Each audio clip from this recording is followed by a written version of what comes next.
I'm going to be showing you how to draw a face in less than 20 minutes.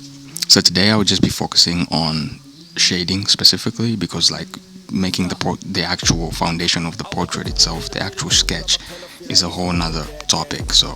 But I'm going to be focusing specifically on shading.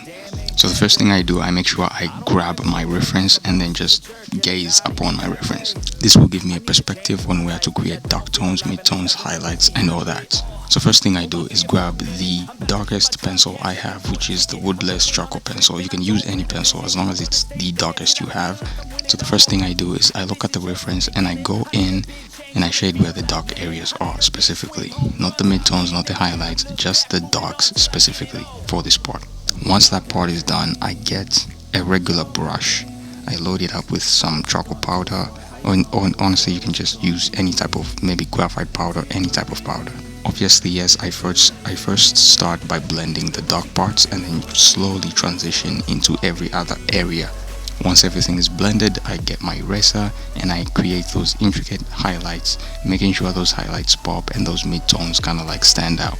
Once that part is done, I get a 0.7mm automatic pencil, and this has like such a tiny lead to a point where I can just create the most intricate details.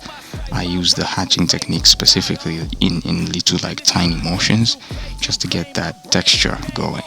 And one thing I always try to remember is letting go of expectation of the expectation of what I want to create in my head, and just let my creativity flow without actually expecting myself to create to a certain degree.